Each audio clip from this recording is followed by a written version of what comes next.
Leonel. Isis. 3, 2. ¿De quién es ese celular? Hola, y bienvenidos. Esos bloopers quedan bien. Hola, y bienvenidos a La Charlatada. Vaya Leo, ¿qué te pasa? O sea, ¿vos decías eso o cómo? Calma, Yo digo eso y de ahí vos decís. Vaya. El día de hoy Vaya. tenemos un invitado muy especial y así que estamos con él. Ok.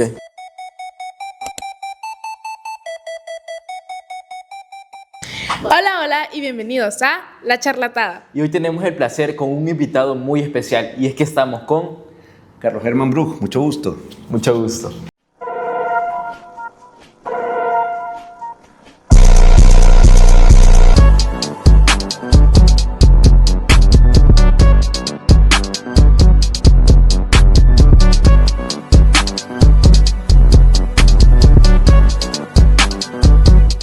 Bueno, el día de hoy le traemos un par de preguntas, espero que no le incomode ninguna y creo que como primer punto tenemos de cómo usted se metió en eso de audiovisual, comunicaciones y... Mira, si nos vamos al origen, mi papá, cuando yo estaba chiquitito, o sea, lo que yo recuerdo desde que yo empecé a leer y a escribir en el colegio, empecé a ver que él llevaba, quiero ver, eran 4 periódicos, que habían 2 en la mañana y 2 en la tarde, y revistas de otras partes del mundo, etcétera. O sea, eran como de política, de deportes, de todo. De moda tenía mi mamá. Entonces, yo con esto les quiero decir que me inicié rodeado de mucha fotografía periodística y a mí me fue gustando desde que tenía yo como, ¿qué les puedo decir? No sé, unos 9 años, me gustaron las cámaras. Entonces ahí fue el inicio. Eso es lo que marca el inicio a tu pregunta, de lo que hace que yo ya varios años después fue lo que yo fui haciendo a partir de la comunicación. Soy fotógrafo, soy productor audiovisual, ¿verdad? Y he hecho también producciones o participado en publicidad a partir de estar en las grabaciones de audio, ¿verdad? Pero mi área es más en lo audiovisual, periodístico y en los inicios publicidad. Muy interesante cómo le interesó todo eso de la comunicación. Es casi igual a la de nosotros, porque nosotros estudiamos comunicaciones y más que todo a nosotros nos ha gustado mucho lo que es fotografía, pero nuestro proyecto es video podcast. Bueno, muy interesante la verdad todo lo que ha comentado. En la zona que estamos puede ser muy fotográfica, ¿verdad? Salen tomas chivas, por decirlo así. Cuénteme un poquito que quizás cuál fue su primer momento en que agarró una cámara y dijo, yo quiero esto, me voy a incursionar en esto. Mira, eso fue, te puedo decir, quizás a los 7, 8 años. Mi papá tenía una camarita que ahora ya no existen, eran unas camaritas que ocupaban películas, o sea, no había nada. Ustedes ya han visto que lo digital no existía. Entonces en estas cámaras usaban unas películas, unos films, y era chiquitita, se llamaban 110 por el tamaño, el formato. Y yo lo que empecé es pidiéndole a mi papá que yo quería tomar fotos. Apretabas el botón, se tomaba la foto y no la veías hasta que se revelaba. Eso podía pasar hasta que acababas el rollo. No sé, si el rollo se acababa en un paseo o en un viaje o se acababa en un mes, pues después se mandaba a revelar y ya venían las fotos en papel. Y ahí podíamos ver lo que había. Por supuesto, mis primeras fotos, me acuerdo que me pasó algo bien interesante. Me decepcioné porque salieron malas, pero le pregunté a mi papá que qué había hecho mal. Ahí había un interés de seguir aprendiendo. O sea, yo no dije me salieron mal las fotos, entonces nunca más. Sino que lo que hice fue seguir tomando y tomando fotos. Ustedes saben que la práctica hace al maestro, dice el dicho. No es que me considere maestro ni mucho menos, pero por lo menos de esos 7, 8 años agarré esa cámara de mi papá. Cuando ya él vio interés, me acuerdo que hicimos un viaje y había en Estados Unidos unas tiendas que se llamaban Kmart, ustedes la pueden después buscar, creo que ya no existen, donde habían artículos de bajo costo. Entonces habían cámaras que en vez de ser de las cámaras más caras, mi papá tenía una Kodak que era de las más, no de las más caras, pero sí de marca, digamos. Entonces me compró una camarita también 110 de marca hoy sería China, pero era Hanimex, me acuerdo, Hanimex, va. Y ahí ya me la dio y por supuesto me decía, bueno, y practicando, pero también el rollo y la revelada costaban, entonces no es que podía tomar las fotos que quería. La tecnología digital vino a ser a que hoy ustedes pueden tomar las fotos que quieran y no hay un costo, se paga solamente una vez por el teléfono, por la cámara, ¿verdad? Pero antes sí había que comprar la cámara y el lente y después revelar las fotos y eso era un gasto. Pero todavía sí, pues yo fui entre que no malgastando fotos, pero aprendiendo. Sí, yo seguía leyendo los periódicos y cuando les digo leer es que ya leía la noticia, pero yo también empecé a observar mucho. El cerebro va asimilando. Empecé a ver muchas fotos, como les decía, desde muy chiquito, muchas imágenes. También veía televisión, ¿verdad? Pero a mí me gustaba mucho la fotografía.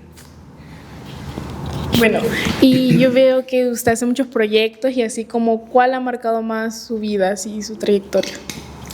Fíjate que yo te voy a decir que de las cosas que yo hago, lo que estoy haciendo en este momento es lo que más me atrae, porque yo concibo que cada cosa que hacemos y que yo hago, que yo decido hacer o que me invitan a hacer por un trabajo, ese es el reto en ese momento.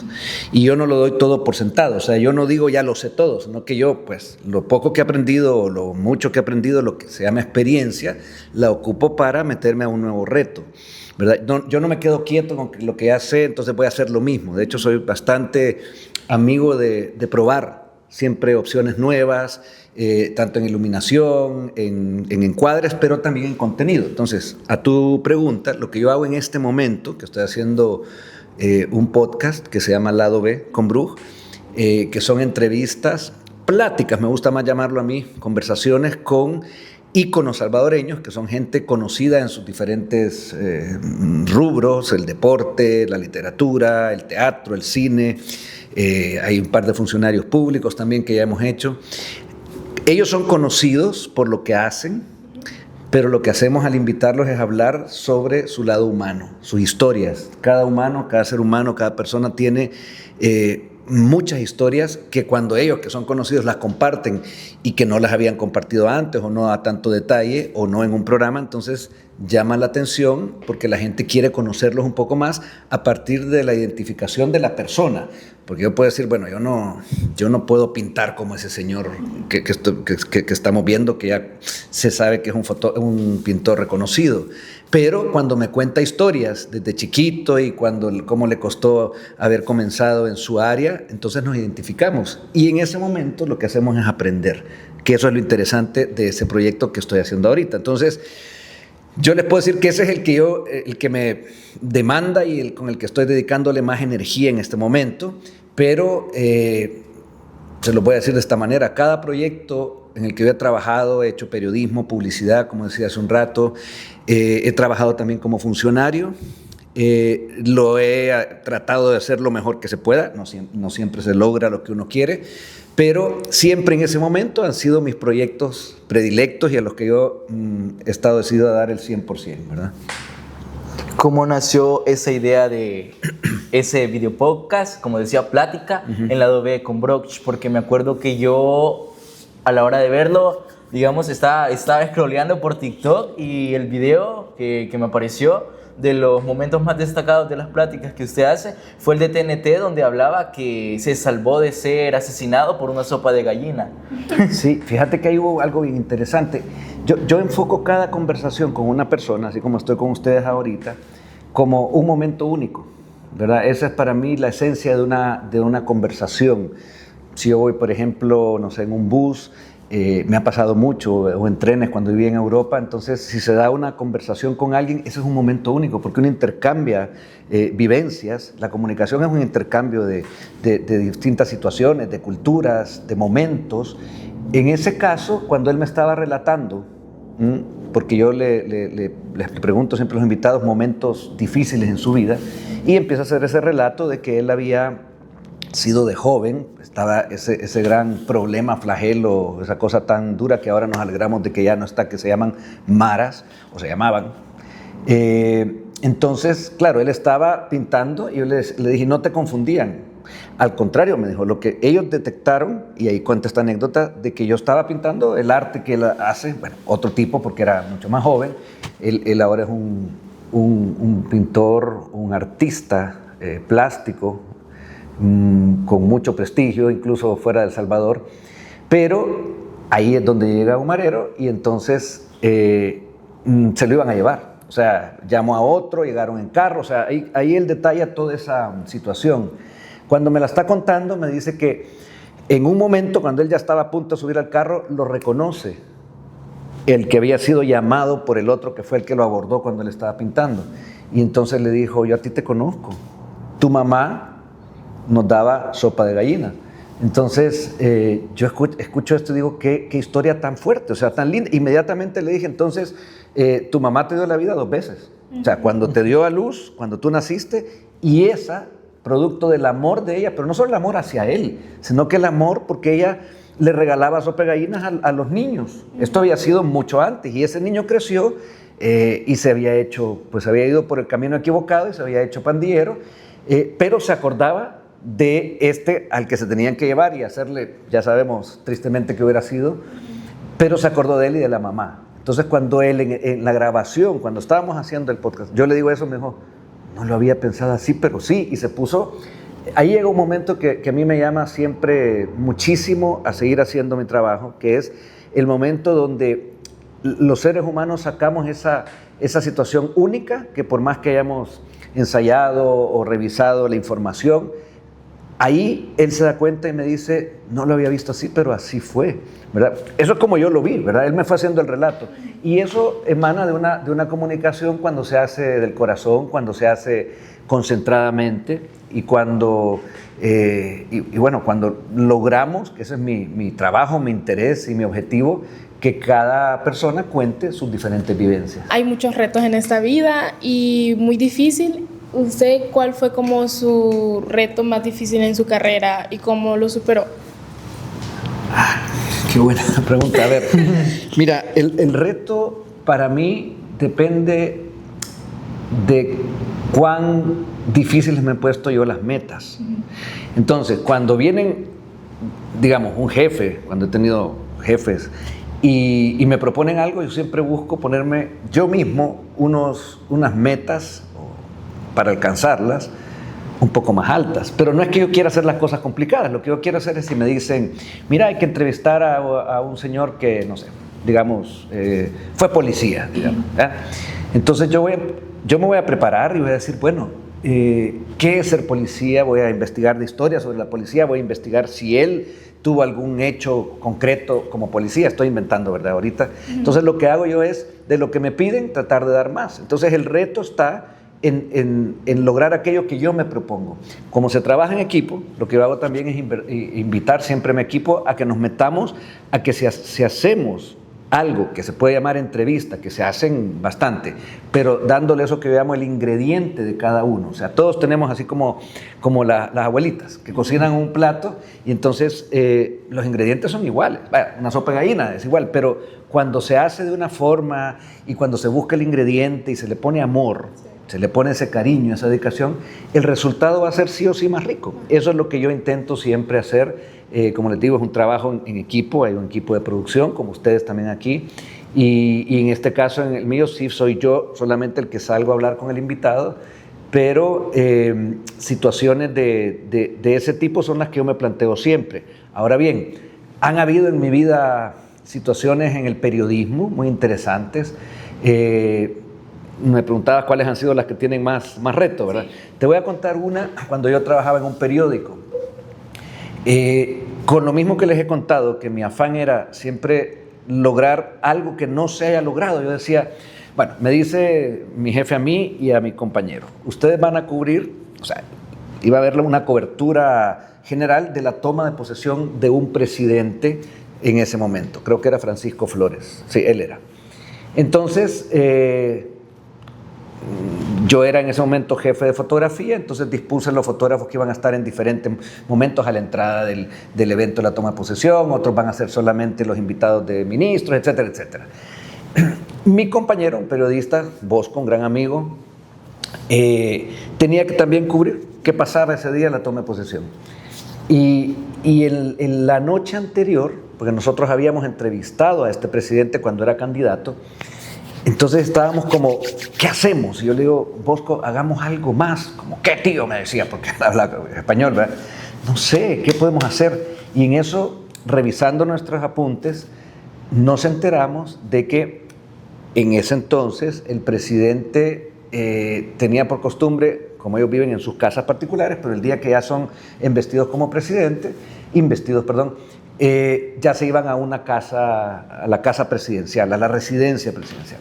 Pero nos enteramos, porque esa es la labor de un periodista, siempre tener información, de que el señor Flores, en ese entonces que iba a ser investido al día siguiente de presidente, ya llevaba una semana viviendo en esa residencia presidencial. Y yo de chiquito había vivido cerca de ahí, entonces me acordaba que enfrente había una farmacia. Pero a todo esto estamos hablando de que lo que nuestro jefe nos había pedido empezaba a las 9 de la mañana. Entonces yo le dije a Bosco, mira, ¿por qué no le hacemos una entrevista a Paco Flores antes de que sea presidente? Pero así como el minuto a minuto. Eso que yo supiera y que yo recordaba, como de chiquito leía los periódicos y todo, no lo había visto aquí. ¿Cómo lo vamos a hacer? Pues mira, cuando lleguemos ahí, enfrente está la farmacia, nos parqueamos, porque si los que cuidan, creo que se llama policía militar, nos ven llegar ahí, se van a asustar. Nos parqueamos, cruzamos, hablamos con estos policías militares que están de casco blanco, con uniforme, que cuidan la residencia presidencial, y hagámosle una carta al futuro presidente Flores. O sea, él va a estar en su momento donde se va a estar cambiando, alistándose para ir. Vámonos bien temprano, yo creo que eran como las 6:30, 7 de la mañana, y a ver si lo logramos. O sea, en la vida lo que hay que hacer es no ponerse barreras uno mismo. Y si uno sabe que lo que quiere hacer tiene un buen objetivo, que es mejorar lo que nos han pedido, o lo que uno quiere hacer, porque pues, tiene las ganas de hacerlo bien, entonces, ¿quién dijo miedo al éxito, verdad? Hay que hacerlo. Entonces nos fuimos temprano. Me acuerdo que este chero mío bien dormilón, y entonces estábamos ahí ya vestidos así, ya porque íbamos a ir al evento más grande, y entonces nos parqueamos y yo crucé, y entonces estaba el policía militar, lo mismo que sabíamos que iba a pasar. Yo le dije, mire, me hace un favor, nosotros entrevistamos al señor Flores porque somos periodistas. Periodista, me dijo. Sí, nada más le pido un favor, le puede llevar esta cartita. Nosotros la habíamos redactado a mano, ¿verdad? La habíamos firmado los dos, y dijimos, bueno, vamos a ver si se la lleva. Fue y se la mandaron. Y nos sentamos ahí, otra vez al otro lado de la calle, en el parqueo de esa farmacia, que estaba vacía, por supuesto, y a esperar. Yo me estaba también quedando como dormido, cuando de repente veo que el policía militar, habían 2 o 3, me hacía señas. Entonces yo le digo, Bosco, coño, ¿qué pasa? Me dice, porque se asustó, así en español. Mira, ya nos están llamando. Entonces crucé la calle, él arrancó el carro y le dije, espérate, porque no queríamos que hubiera un choque o algo. Bueno. Entonces me dice, como él había leído el nombre, mi apellido es Bruj y el de él era el nombre Bosco, dijo, Bosco Bruj, sí somos nosotros, pasen. Desde ese momento, lo que vino, y ustedes pueden irse a esa publicación del día que asumió Francisco Flores, ahí está publicada. Nosotros logramos desayunar con el futuro presidente en un par de horas. Vimos como su hijo, que era Juan Marcos, si no me equivoco, que era un niño inquietísimo, 11 años, que me quitaba la cámara, y yo andaba con 2 cámaras, entonces le di una y le tomé fotos a él, tomándole fotos a su papá. O sea, empezamos a hacer el trabajo periodístico. ¿Qué es lo que tiene que tener? Bueno, no solo le contemos a la gente lo que van a hacer todos, sino que contemos las historias reales, pero que nadie ha visto, ¿verdad?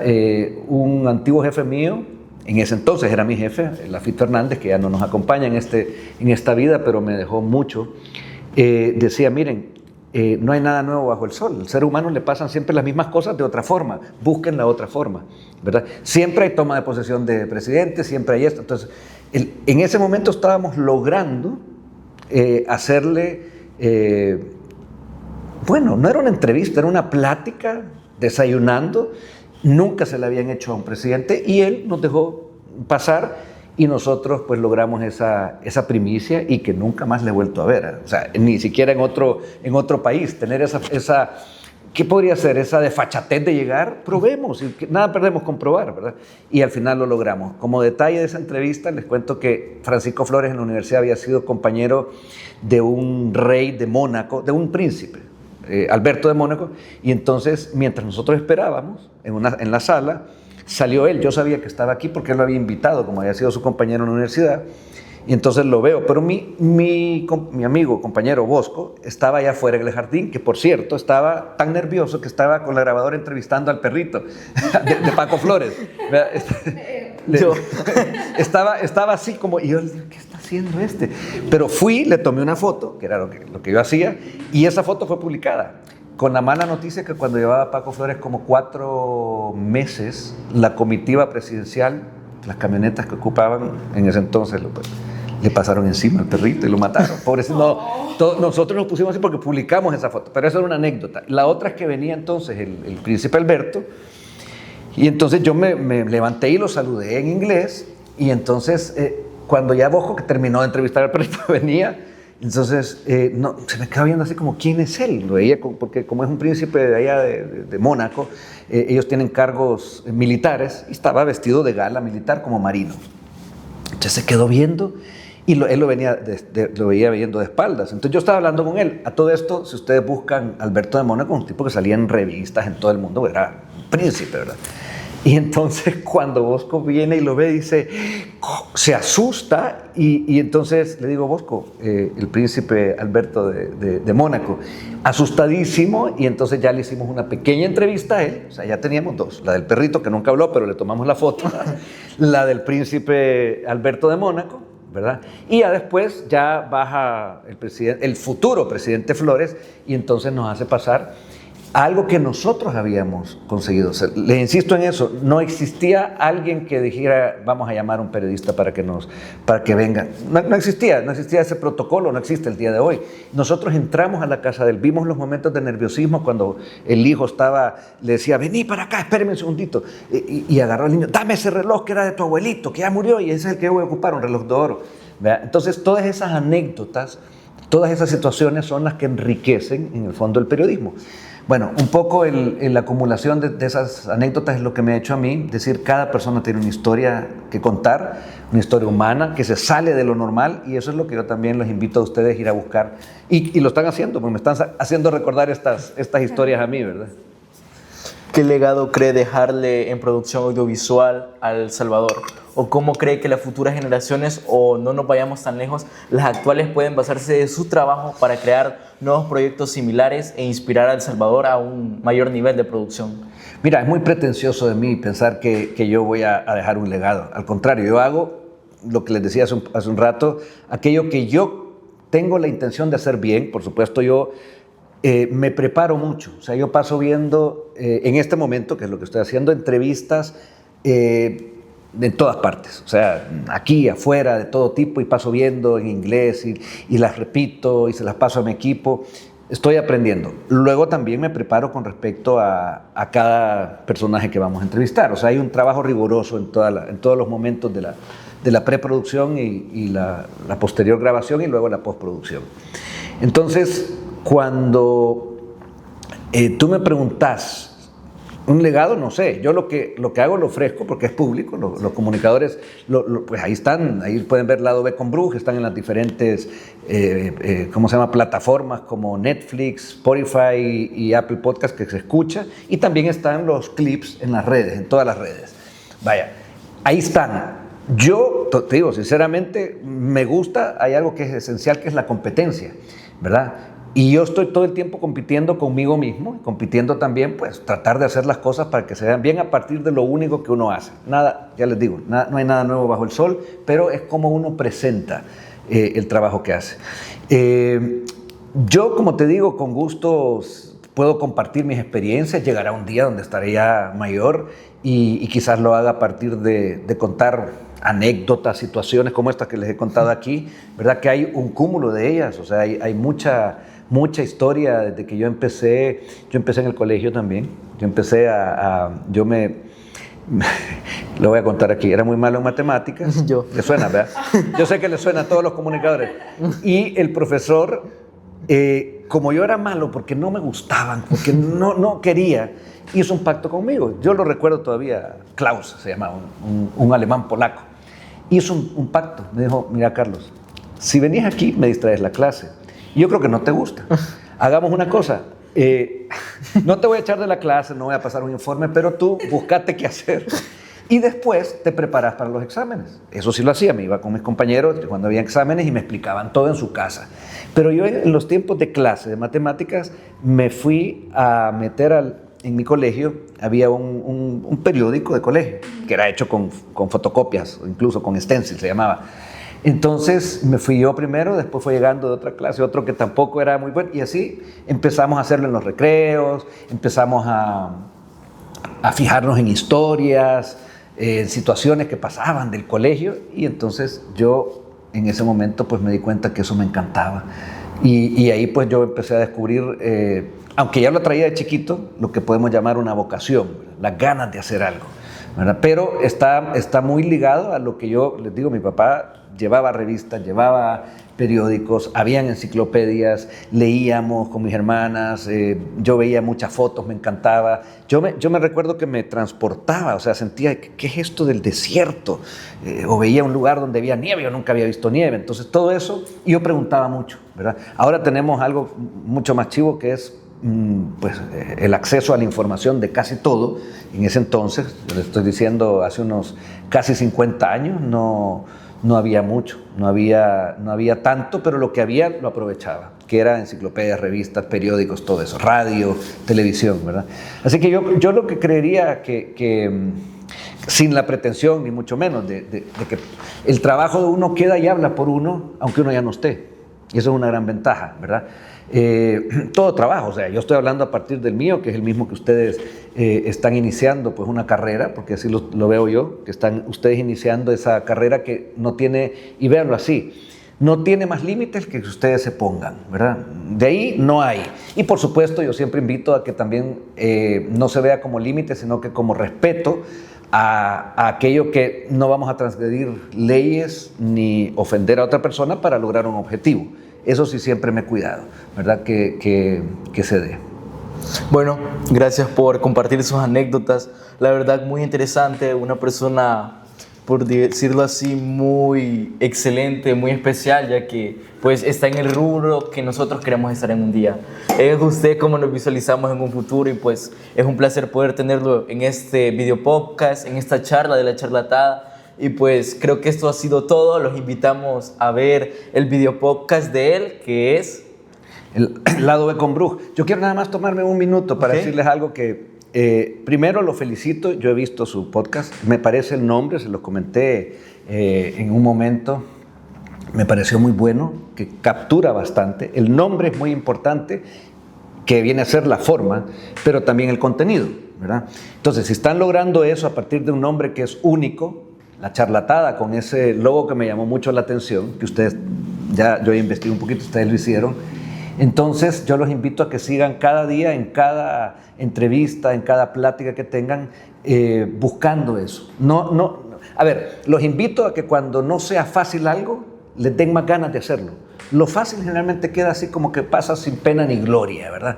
Pero lo que tiene un grado de dificultad, lo que implica que ustedes se levanten más temprano, cumplan con sus otras actividades y además con lo que están haciendo, eso es lo que a uno le deja la satisfacción y también de compartir un trabajo, porque en la comunicación es eso, poner en común lo que ustedes hacen y lo que sus entrevistados están planteando.